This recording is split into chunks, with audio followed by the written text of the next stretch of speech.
Karahiyatul mu'minin fi qitali Quraisyin fi Badrin. Keengganan sebagian orang-orang mukmin untuk menghadapi orang-orang kafir Quraisy di Badar. Nah, itu judul yang disebutkan, subjudul yang ditulis oleh Wahbah Zuhaili dalam kitab Tafsir Al-Munir untuk ayat ke-5 sampai ke-8 di surat Al-Anfal ini.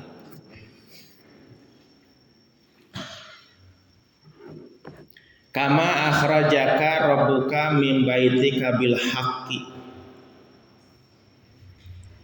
sebagaimana Tuhanmu menyuruhmu pergi dari rumahmu dengan kebenaran.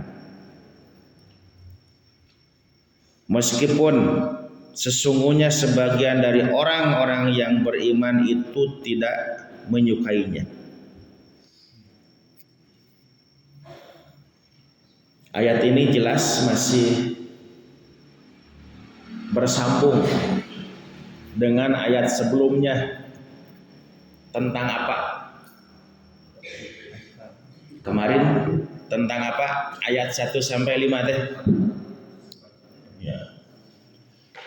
Tentang aturan Allah dan Rasulullah Sallallahu Alaihi Wasallam dalam pembagian harta rampasan perang. Yas'alunaka 'anil anfali qulil anfalu lillahi war rasul fattaqullaha wa aslihu dzata bainikum wa atiullaha wa rasulahu in kuntum mu'minin. Nah, karena ada waktu itu sebagian sahabat yang ikut berperang dalam perang Badar teh berebut harta rampasan perang sampai akhirnya harus dikembalikan kepada Allah dan Rasul, dalam arti Allah yang menentukan aturan pembagian ghanimah itu dan Rasul nanti yang membagi-bagikannya. Nah, walaupun aturan itu terjadi setelah terjadinya pertengkaran di antara para sahabat kaum mukminin yang ikut berperang, ada sebagiannya yang ingin mendapatkan bagian lebih banyak dan yang lain dianggap tidak pantas mendapatkan bagian sebanyak itu. Konon itu terjadi di kalangan orang-orang muda, ya, anak-anak muda yang merasa karena mereka masih muda, ya, kemudian perannya merasa lebih besar sebab tenaga mereka banyak dikeluarkan. Nah, sementara orang tua mangan cari cingwe di tukangnya, mamawa bendera, mamawa tameng, sok ararep tanu ngarora. Nah, ketika anak-anak muda ada di front paling depan menghadapi orang-orang kafir Quraisy di perang Badar itu, sampai akhirnya perang Badar dimenangkan oleh kaum muslimin, maka di situ ada anggapan bahwa anak-anak muda merasa punya peran paling besar sehingga mengecilkan peran orang-orang tua itu. Nah, tapi orang tua merasa tidak tidak dihargai. Padahal kalian anak-anak muda moal bisa kaharep lamun benteng pertahanan di belakang tidak dijaga oleh kami orang-orang tua. Kami semua punya peran. Akhirnya bertengkar di situ, maka dikembalikanlah kepada Allah dan Rasul. Wa atiullaha wa rasulahu in kuntum mu'minin. Taatlah kalian kepada Allah dan Rasul, khususnya dalam hal pembagian harta rampasan perang ini. In kuntum mu'minin, kalau kamu mengaku sebagai orang-orang mukmin. Kemudian ayat 2 sampai ayat 4. 2, 3 gitu. Allah menyebutkan siapa orang-orang mukmin itu di antara ciri-cirinya. alladzina idza dzukirallahu wajilat qulubuhum wa idza tuliyat 'alaihim ayatuhu zadatuhum imana wa 'ala rabbihim yatawakkalun alladzina yuqimunas sholata wa mimma razaqnahum yunfiqun. Ada 5 ya ciri orang mukmin tuh. Idza dzukirallahu wajilat qulubuhum, pertama apabila disebutkan nama Allah bergetar hatinya. Yang kedua wa idza tuliyat 'alaihim ayatuhu zadatuhum imana, apabila dibacakan ayat-ayat Allah semakin tambah keimanannya.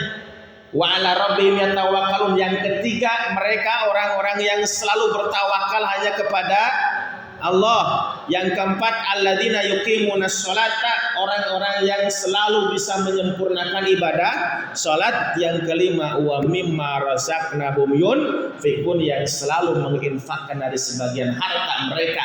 Kata Allah, orang-orang mukmin dengan kriteria seperti tadi, ulaika humul mu'minuna haqqan, mereka adalah orang mukmin yang benar-benar imannya kepada Allah.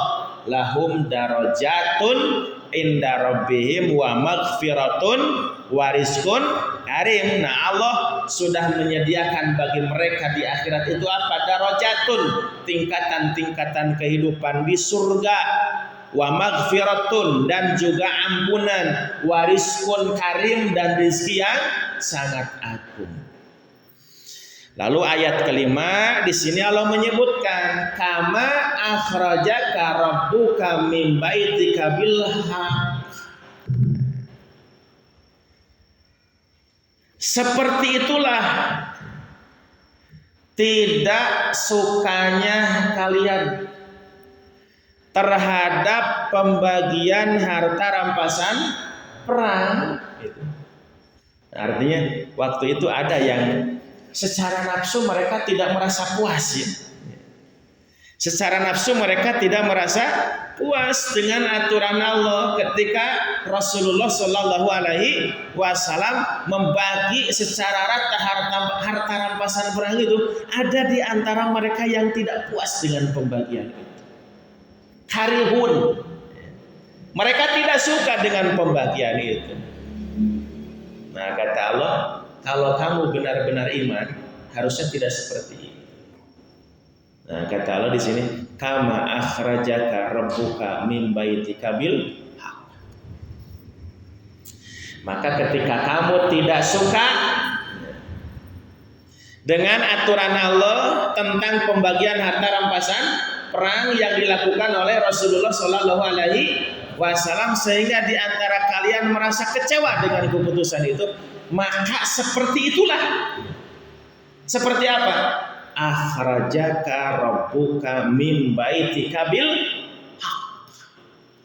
Seperti ketika Tuhanmu mengeluarkan kamu dari rumahmu dengan benar. Apa maksudnya? Sama seperti ketika Tuhanmu mengeluarkan kamu dari rumahmu dengan kebenaran. Maksudnya adalah seperti ketika Allah memerintahkan kaum mukminin waktu itu untuk keluar rumah dari kota Madinah, meninggalkan tempat tinggalnya, menuju ke medan perang Badar untuk menghadapi orang-orang kafir Quraisy. Nah, jadi ini kembali kepada kronologi.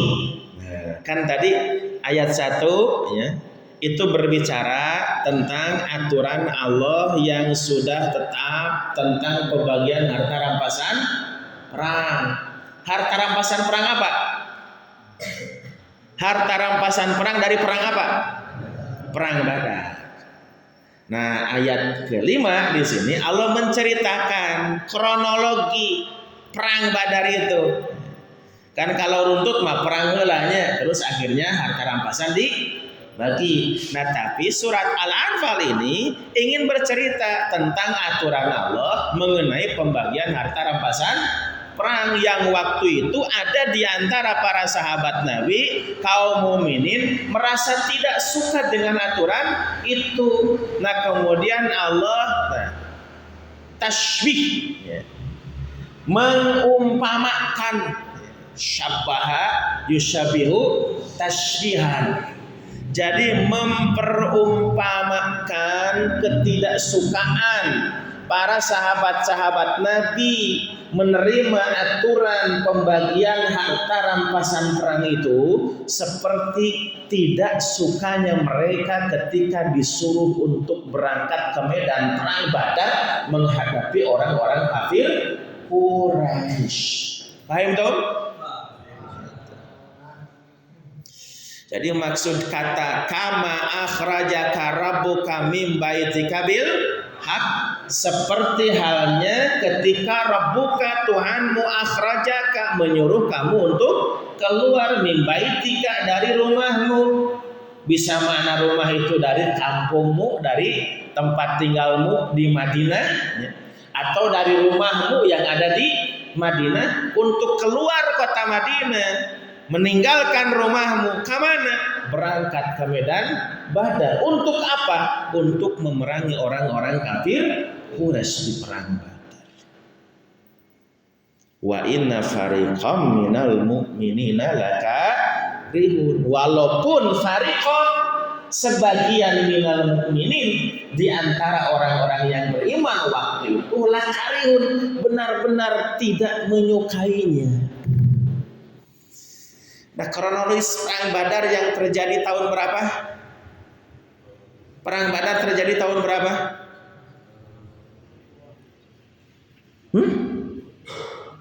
Saya nggak tahu.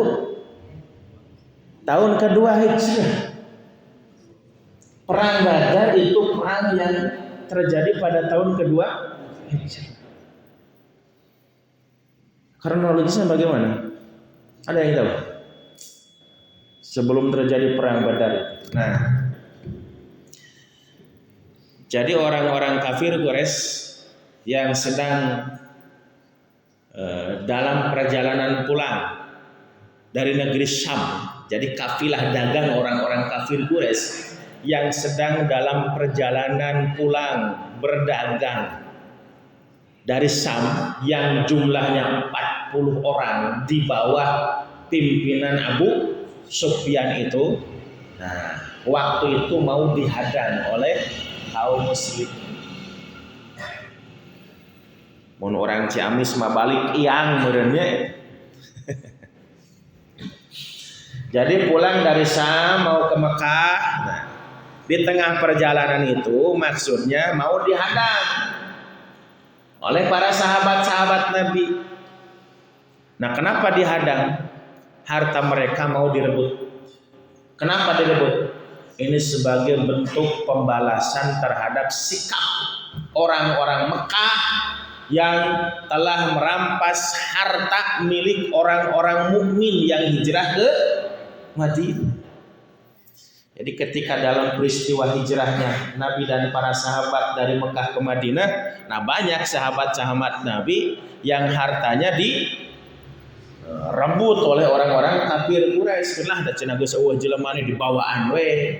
Nah, sebagai bentuk pembalasan terhadap sikap orang-orang kafir Quraisy yang banyak mengambil harta milik orang mukmin, maka Nabi menyuruh para sahabat untuk menghadang kafilah dagang orang kafir Quraisy yang baru pulang dari Syam sebanyak 40 orang di bawah pimpinan Abu Sufyan.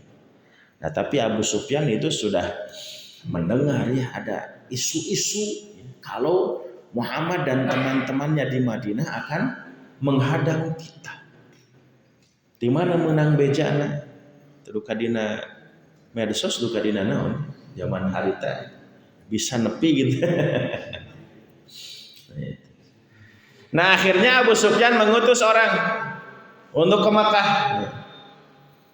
meminta bantuan supaya datang membantu kafilah dagang itu. Nah, tapi sebetulnya ketika ada isu bahwa Nabi dan para sahabat mau menghadang orang-orang kafir Quraisy atau kafilah dagang di bawah pimpinan Abu Sufyan sebanyak kurang lebih 40 orang itu, nah mereka pun berusaha untuk meloloskan diri. Mereka ambil jalan yang lain, kemudian sampailah ke Mekah dan selamat. Tidak terjadi dihadangnya. Nah, tapi ternyata Nafir itu pasukan bala bantuan ya. Kalau pasukan dagang disebutnya irun, kelompok, rombongan dagang. Nah kemudian nafir, ya, pasukan bala bantuan yang datang dari Mekah, ya, ke Badar itu, ternyata itu sudah sampai di bawah pimpinan Abu Jahal waktu itu. Nah pas lebih ke Badar mana cina si Sufyan ya, Abu Sufyan cina. Ternyata mereka sudah sampai ke Mekah. Sampai akhirnya ya udah kalau gitu mah kita pulang lagi aja ke Mekah. Lagi salamat dia bala urang teh. Tapi Abu Jahal enggak seperti itu. Cenah geus kagok nepi ka dieu nya. Geus kagok nepi ka dieu. Urang sang hareupan Muhammad jeung balad-balad. Nah, disitulah maka Nabi memerintahkan kepada para sahabatnya untuk siap menghadapi orang-orang kafir Quraisy di perang di medan Badar itu. Tapi nah itu apa? Tapi ternyata sebagian dari sahabat-sahabat Nabi yang diajak oleh Nabi untuk berangkat ke medan Badar itu pada nggak mau. Kenapa nggak mau? Kenapa nggak mau? Takut naon? Takut kalah. Kenapa takut kalah? Iya. Mereka bisa menghitung. Nah kata Imam Syarawi itu dalam kitab tafsirnya itu, ketakutan atau keengganan waktu itu para sahabat kaum mukminin ketika diajak Nabi untuk keluar rumah berangkat ke medan Badar menghadapi orang-orang kafir Quraisy itu ketakutan yang wajar sebetulnya. Ketakutan yang wajar. Jadi dalam hitungan-hitungan manusia pantas mereka berhitung seperti itu. Kenapa? Karena ketika Abu Jahal datang ke Badar mau pasukan itu jumlahnya sampai berapa? Sampai 1.000 lebih. Persenjataan mereka lebih lengkap. Sementara Rasul dan para sahabat berapa orang? 313 orang. 313. Itu yang dulu dikenal dengan aksi 313. Nah ini yang menginspirasi dulunya umat Islam di Indonesia melawan si Ahok itu dengan aksi 212. Di zaman Nabi pas perang Badar namanya aksi 313. Nah jadi kata Imam Asy-Syarawi ketika sahabat-sahabat Nabi itu ada yang enggan berangkat ke medan perang Badar menghadapi orang-orang kafir Quraisy. Nah itu keengganan mereka itu memang bisa dikatakan wajar ya. Kenapa wajar? Yang merendamun orang 317 orang menghadapi pasukan 1.000, kemudian senjata kita seadanya, pasukan berkuda cuma 2 kuda oke itu. Sementara orang-orang kafir Quraisy dengan jumlah pasukan yang 3 kali lebih banyak, senjatanya lebih lengkap. Asana orang teh bakal lele atuh kitu. Lamun maksakeun irit sarua jeung bunuh diri bahasa kita mah ya. Kalaupun berani itu namanya berani babi gitu. Tanpa perhitungan, suruduk tanpa perhitungan. Itu dalam hitungan-hitungan manusia. Dan Nabi pun itu tidak mengingkari. Nabi bisa nih Nabi oke ya. Bahkan Nabi dalam cerita tentang perang Badar ketika ditafsirkan di surat Ali Imran ayat 121 itu ya. Wa idh ghadawta min ahlika tubawwi'ul mu'minina maqa'ida lil qital itu peristiwa perintah untuk berangkat ke Uhud. Nah, kemudian Allah ceritakan ketika ada orang-orang yang tidak mau berangkat ke medan Uhud karena takut kalah, maka Allah ingatkan baheula oge keur perang Badar jumlah kalian hanya sedikit, tapi Allah beri pertolongan, akhirnya umat Islam menang dan orang-orang kafir yang jumlahnya lebih banyak bisa kalah. Wala qad nasarakumullahu bi Badrin wa antum azilah. Nah, dalam tafsir di surat Ali Imran ada riwayat yang dikutip ketika Nabi berhadapan dengan orang-orang kafir Quraisy perang Badar itu sampai berdoa kepada Allah. Doanya sangat nyaan. Nah itu yang nanti kita ketemu ayat ke-9 tuh. Ittastaghitsuna rabbakum fastajaba lakum anni mumidukum bi alfin minal malaikati murdifin. Ingat ketika kalian pernah meminta pertolongan kepada Allah gitu. Nabi sampai berdoa sangat serius ngadoana, ngangkat tangan sangat tinggi, bergetar badannya. Ya Allah, nah gitu. Sampai solendangnya tuh, yang di solendangkan gitu tuh, lagrag sabaraha kali. Oleh Abu Bakar diambil kadieukeun deui. Saking bergetar lagrag deui. Itu menunjukkan sungguh-sungguhnya Nabi berdoa, ya Allah, jika Engkau tidak memberikan pertolongan kepada kami di hari ini untuk berperang menghadapi orang-orang kafir Quraisy, maka dipastikan nanti tidak akan lagi ada orang-orang yang mau menyembahmu ya Allah. Jadi Allah hari tadi semua dipaksa ke Nabi Muhammad. Bargaining gitu ya. Jadi Nabi bargaining dengan Allah. Ya Allah, Engkau mau tolong kami apa enggak? Kalau Engkau biarkan kami kalah, nanti Islam kalah. Gak ada lagi orang yang menyembahmu. Makanya kalau Engkau mengharapkan kami menyembahmu, maka berilah pertolongan kepada kami. Ya mungkin gitu kira-kira bahasa orang banyak gitu. Jadi Allah terada semua dipaksa gitu. Kalau nggak diancam gitu. Sok cenah rek dielehkeun moal, rek dimenangkeun moal, rek ditulungan moal. Lamun teu ditulungan kayak moal aya menyembah aja. Itu sampai seperti itu. Kenapa? Nabi pun menghitung. Ya.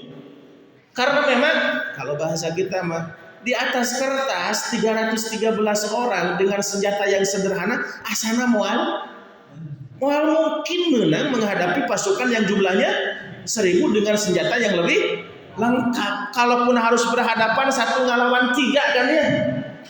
Ada lagi Jackie Chan mah sih. Nah itu.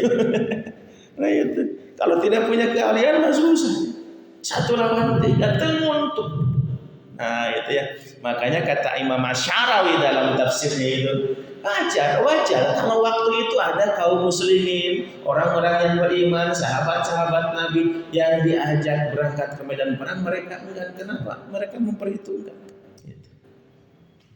Nah walaupun tetap Nabi menyampaikan ini adalah perintah Allah, dan Allah tentunya berjanji akan menolong siapapun yang siap berjuang membela agama. Nah itu maksud ayat kama akhrajaka rabbuka min baitika bil haqqi wa inna fariqam minal mu'minina lakarihun. Jadi kalau kamu sekarang tidak suka dengan aturan Allah tentang pembagian harta rampasan perang, seperti itu pun dulu kan kamu waktu perang Badar tidak suka juga awalnya. Ketika diperintahkan oleh Allah untuk berangkat ke medan perang, kamu tidak suka. Tak gitu. Kalau sudah merupakan perintah Allah, lakukan. Taatilah. Insya Allah, Allah tidak akan merugikanmu. Allah tidak akan membiarkanmu. Itu juga kata Allah, untukmu. Namun kamu aku sebagai orang yang yujadilunaka fil haqqi ba'dama tabayyana. Mereka ada yang membantah Muhammad dengan perintah yang benar ini. Nah, jadi ketika itu pun Nabi ya, dengan para sahabat berdebat ya. Nah kudu disangarepan karena ada perang Badar itu orang-orang kafir Quraisy di Badar. Sementara kan Abu Sufyan juga geus eueuh. Pan tujuan kita mah lain rek perang cenanya. Tapi rek naon? Rek ngarbut harta ya. Orang-orang kafir Quraisy yang dibawa oleh Abu Sufyan yang teman-teman yang 40 itu. Nah sementara Abu Sufyan yang geus balik ke Mekah terus urang rek naon deui cenah. Geus teh kudu perang, capek-capek. Ya bangun perang pan urang saeutik kepilih deui. Nah, yujadilunaka fil haqq ba'da ma tabayyana ka'annama yusaquna ilal maut wa hum yansurun. Nah jadi seolah-olah mereka itu ketika disuruh berangkat ke medan perang teh yusaquna ilal maut. Rek digiringkeun karena kematian cek bahasa urang mah eta merek urang terek titah parah atuh ari kieu mah gitu. Urang terek titah malodar ari kieu mah dipaksa sina berangkat ke medan perang Badar. Wa hum yanzurun, dan mereka memang melihat tanda-tanda itu. Memang kalau diukur dengan kekuatan manusia ya. Kalau diukur dengan kekuatan manusia. Nah, terus berikutnya Allah berfirman wa'id ya'idukumullah ihdat ta'ifataini annaha. Ingat, di saat ya'idukumullah, Allah menjanjikan kalian ihdat ta'ifatain, satu di antara dua golongan. Apa satu di antara dua golongan itu? Satu irun, golongan kafilah dagang yang pulang dari Sam menuju Mekah, yang mau dihadang tadinya oleh Nabi dan para sahabat dengan jumlah kafilah 40 orang di bawah pimpinan Abu Sufyan, membawa barang dagangnya yang begitu sangat banyak. Nah, itu satu. Yang kedua, ihdat ta'ifatain itu adalah nafir. Nafir itu pasukan penolong yang datang dari Mekah menuju ke Badar, mau membantu Abu Sufyan dengan 40 orang Quraisy itu. Nah, kata Allah, ihdat ta'ifataini annahalakum. Satu di antara dua golongan ini Allah sudah janjikan buat kalian. Maksudnya apa? Nah, kafilah dagang di bawah pimpinan Abu Sufyan, ya, dengan 40 orang yang membawa barang dagang yang begitu sangat banyak, atau nafir, pasukan pembantu di bawah pimpinan Abu Jahal, ya, dari Mekah yang datang ke Badar dengan pasukan 1000 dengan membawa senjata dan perbekalan perang, gitu. Nah, satu di antara dua itu Allah sudah janjikan ini jatah tidak, bagian. Nah, pokoknya mah cenah Allah geus ngajanjikeun sab. Nah, harek kafilah dagang di bawah Abu Sufyan yang 40 orang dengan barang dagangan yang banyak, atau pasukan yang berangkat ke Badar dari Mekah di bawah pimpinan Abu Jahal dengan pasukan 1000 dan perlengkapan perang dan bekal yang banyak, itu adalah satu di antara dua kelompok itu sudah jadi jatah. Artinya apa? Kamu akan mendapatkan itu. Eta mah tinggal siapna, ya. Tinggal siapna. Kamu akan mendapatkan itu. Termasuk nanti akan mendapatkan harta itu. Apakah harta dari kafilah dagang di bawah pimpinan Abu Sufyan? Apakah harta yang merupakan bagian dari rampasan perang di bawah pimpinan Abu Jahal milik orang-orang kafir Quraisy itu? Itu akan menjadi jatahmu, wahai kaum mukminin. Nah, itu. Ya'idukumullah ihdat ta'ifataini annaha wa tawadduna anna ghairadati syaukati takunu lakum. Walaupun sebetulnya ketika dua kelompok itu, kafilah dagang, nafir, ya, pasukan pembantu di bawah Abu Sufyan. Nah, di antara dua kafilah itu sebetulnya kamu menginginkan yang mana? Para sahabat Nabi kaum mukmin waktu itu menginginkan yang mana? Kata Allah, tawadduna anna ghairadati syauka takunu lakum. Kamu menginginkan pasukan yang tidak bersenjata itulah yang harusnya menjadi jatah. Jadi hayang nama harita sahabat yang harapan sah Abu Sufyan, ya. Abu Sufyan dengan 40 orang Quraisy kafilah dagang. Kenapa ingin itu? Kan sahabat, ya. Hanya berapa orang? 40 orang, tidak bersenjata, barang dagangannya banyak. Yang mending kene eta teh kudu capek perang, ya. Tinggal rebut we harta. Nah, itu keinginan kamu, kata Allah. Tawaduna ana ghairadati syauka. Nah, kafilah dagang di bawah pimpinan Abu Sufyan dengan 40 pasukan itu disebutnya di sini ghairadati syauka. Ghair itu yang tidak dati memiliki syauka, senjata. Syauka itu asal artinya adalah cucuk, duri, gitu.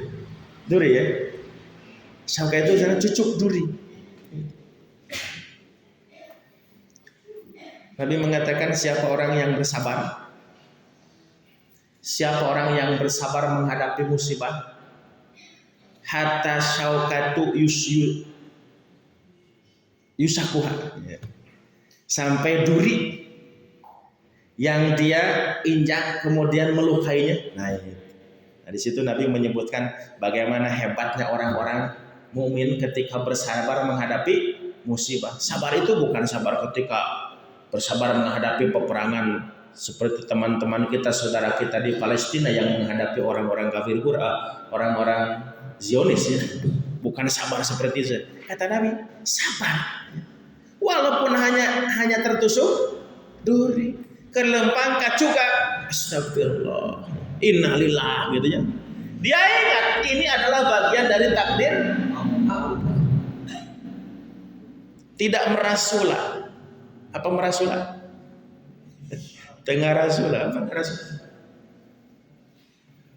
Tidak marah-marah ya, tidak ngumpat-ngumpat, tidak aing goblok teh aing kacuga gitu. Tapi dia innalillahi astagfirullah. Dia sabar menghadapi musibah itu. Nah itu hatta syaukatu musakwa, sampai ketika dia menginjak duri yang melukainya. Nah syauka itu asal artinya duri, cucuk. Cucuk itu biasanya apa? Asa kumaha cucuk teh? Nojos. Lamun katinjak berarti nojos. Lamun kana beuteung nojos. Kana panon nojos. Nyeri itu. Ya, itu berarti sumber musibah, bisa menjadi luka, bisa menyakiti tubuh kita. Nah, di sini pasukan perang Badar disebut Dati Syauka. Pibahayaeun ada gitu ya, pibahayaeun. Kenapa? Sebab mereka jumlah pasukannya banyak, persenjataannya lebih lengkap, bisa mengalahkan kamu. Nah, itu Dati Syauka. Perang Badar disebutnya Dati Syauka. Jadi Nafir pasukan Badar yang dibawa oleh orang-orang kafir Quraisy di bawah pimpinan Abu Jahal itu disebutnya Dati Syauka. Tapi bahayaeun siga cucu bisa melukai kamu. Nah, sedangkan kafilah dagang yang di bawah pimpinan Abu Sufyan itu ghairu Dati Syauka, tidak membahayakan karena tidak punya senjata. Nah, waktu itu orang-orang mukmin inginnya itu bukan berangkat ke medan Badar berperang menghadapi 1000 pasukan, hayang nama menghadapi siapa? Abu Sufyan dengan 40 orang itu.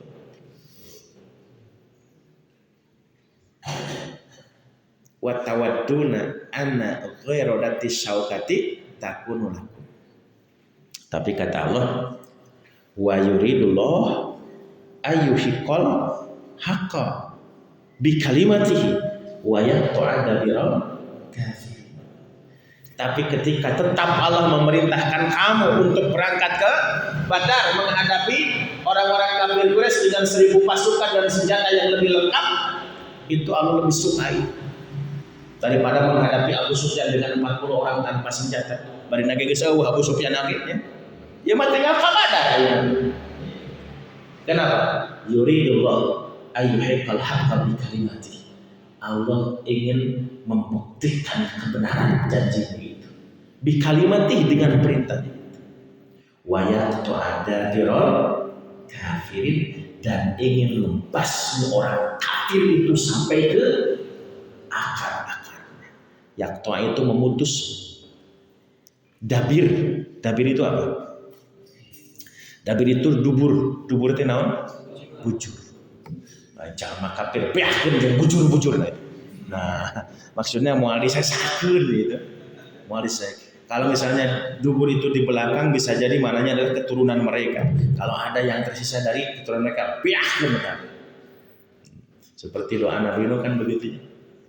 Rabbi la tadar 'alal ardi minal kafirina dayyaru innaka in tadarhum yudillu ibadaka wa la yalidu ila fajiran kafar. Ya Allah, la tadar 'alal ard, jangan kau sisakan di muka bumi ini minal kafirina dayyara, satu orang pun mangkluk jalma-jalma kafir teh babat habis sikat beakeun kabeh tong disesakeun ya Allah saurang-urang oge. Itu doa Nabi Nuh. Innaka in tadarhum, sebab jika engkau tinggalkan seorang saja di antara mereka, yudillu ibadak, maka orang-orang kafir gawena teh apa? Menyesatkan kamu. Menyesatkan hamba. Wala yalidu illa fajiran kafar. Kalau nanti mereka beranak pinak, berkembang biak, anak baranakan baru gak budakna teh pan moal beda jeung indung bapana. Fajiran kafara, indung bapanya fajir, budakna oge fajir, indung bapana kafara, budakna oge kafara. Itu udah Nabi. Maka Nabi Nuh minta kepada ya Allah sikat saja orang-orang kafir, habiskan, jangan sisakan di muka bumi ini. Maka dikabulkanlah doa Nabi Nuh ya. Suruh bikin perahu untuk menyelamatkan nanti orang-orang yang beriman. Kemudian datang banjir, semua orang kafir habis. Yang tersisa hanya orang-orang yang beriman yang dalam perahu yang diselamatkan oleh Allah. Termasuk siapa Nabi Nuh itu? Kan'an pun karena dia tidak beriman, tidak ikut ajakan ayahnya, dia termasuk di antara orang-orang yang dibinasakan oleh Allah dalam banjir waktu itu. Jadi Allah mengatakan wa yuridullah ayyuhiqqal haqqa bi kalimatihi wa yaqta'a dabiral kafirin. Jadi kalau Allah tetap memerintahkan kamu untuk berangkat ke Badar, hadapi itu orang-orang kafir Quraisy. Jumlahnya 1000 pasukan lebih, senjatanya lebih lengkap. Kata Allah, jangan takut. Allah sudah janjikan, kalau enggak dapat Abu Sufyan dengan kafilahnya, ya dapat Abu Jahal dengan pasukannya. Nanti sisanya, harta-harta mereka itu akan kamu dapatkan. Ini janji Allah. Walaupun di antara mereka ada yang enggan ketika disuruh berangkat ke Badar, tenang, kata Allah. Itu sudah jadi jatah kamu. Id ya'idukumullah ihda ta'ifataini annaha lakum.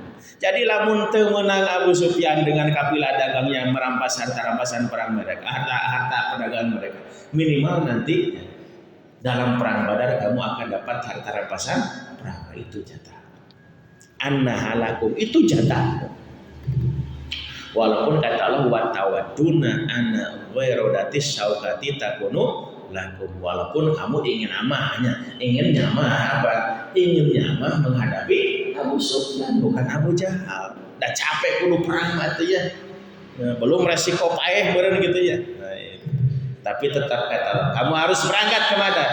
Apa? Yuridullah ayyuhiqqal haqqa bi kalimati.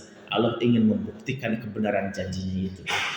Wa yaqta'a dabiral kafirin, dan ingin membabat habis orang-orang kafir sampai ke akar.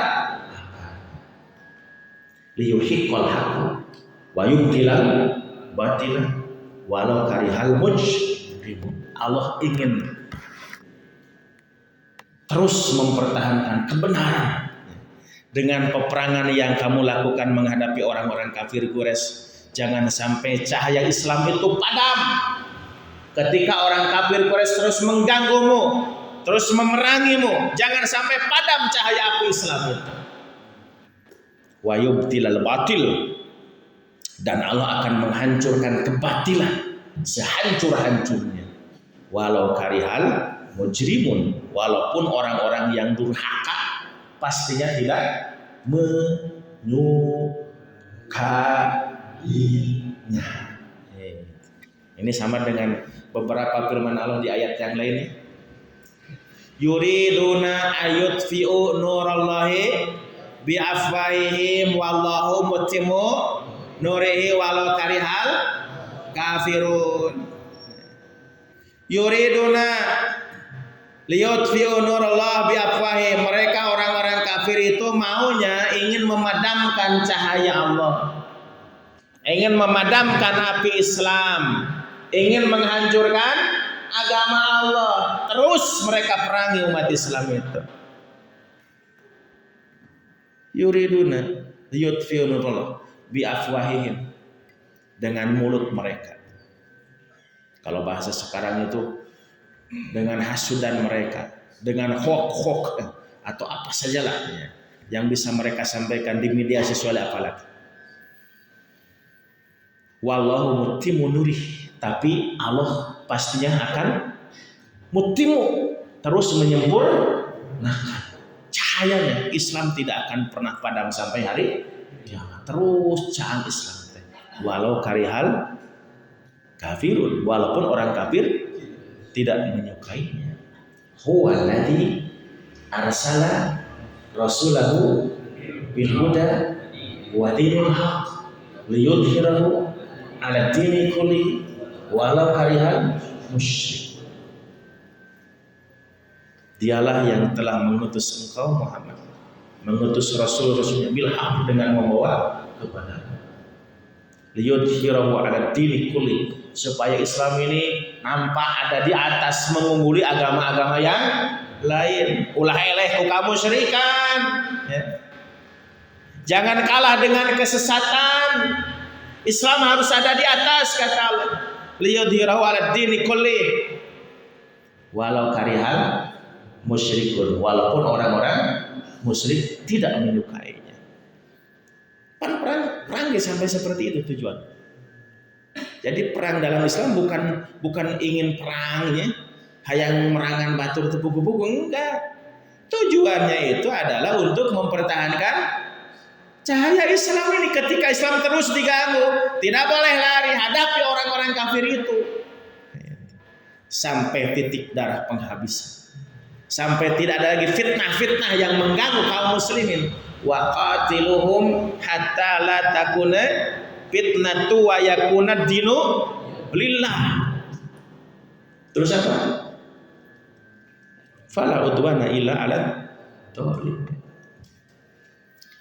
Terus perangi orang-orang kafir itu. Hatta la takuna fitnah, sampai tidak ada lagi fitnah yang mengganggu kalian. Wa yakuna dinu lillah, dan agama ini hanya milik. Nah, ini juga sama ya.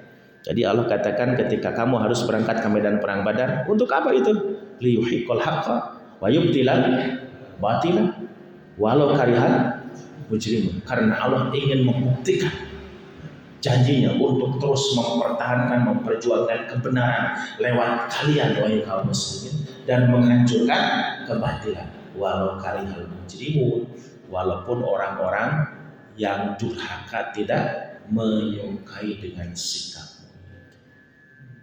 Itu ya, ayat 5 sampai 8 Allah mengingatkan ya, sikap sebagian kaum mukminin, sahabat-sahabat Nabi ketika tidak suka dengan aturan Allah tentang pembagian harta rampasan perang. Ternyata ketika ketidaksukaan ini, kata Allah, kama akhrajaka rabbuka min baitik, bahwa sarwacana kamu tidak suka ya, tidak suka ketika disuruh berangkat ke medan Badar. Tapi pas perang mah ya, Allah tetap membela kamu, dan kamu kan dapat bagian rampasan perang itu. Makanya ulah sok nempok ku kacamata maneh ya. Inilah bukti keimanan. Kan bicara tentang iman. In kuntum mu'minin, kalau kamu beriman. Nah, jadi orang-orang yang tidak ragu dengan orang-orang yang ragu dengan janji-janji Allah itu adalah orang-orang yang keimanannya belum mantap. Yang keimanannya belum mantap. Gitu. Kemarin kan saya jelaskan, mukminun itu orang-orang yang beriman dengan kualitas keimanan yang sudah mantap. Kalau yang belum mantap namanya apa? Alladzina amanu. Jadi kalau mukminun sudah mantap, ya, tidak akan ragu lagi. Memang di zaman Nabi ada yang masih masuk alladzina amanu. Hitung-hitungannya manusia, bukan iman lagi. Ketika Allah nyuruh loba pertimbangannya, itu menang walaupun orang saeutik gitu loba bisi eleh nah gitu. Nah, tapi kalau orang-orang yang beriman, mukminun yang sudah mantap, itu tidak banyak pertimbangan. Allah lah perintahkan, Nabi ajak, mereka pasti akan ikuti. Sami'na wa ata'na ghufranaka rabbana wa ilaikal masir. Shadaqallahul adzim. Subhanakallahumma wa bihamdika asyhadu an la ilaha illa anta astaghfiruka wa atubu ilaik. Assalamualaikum warahmatullahi wabarakatuh.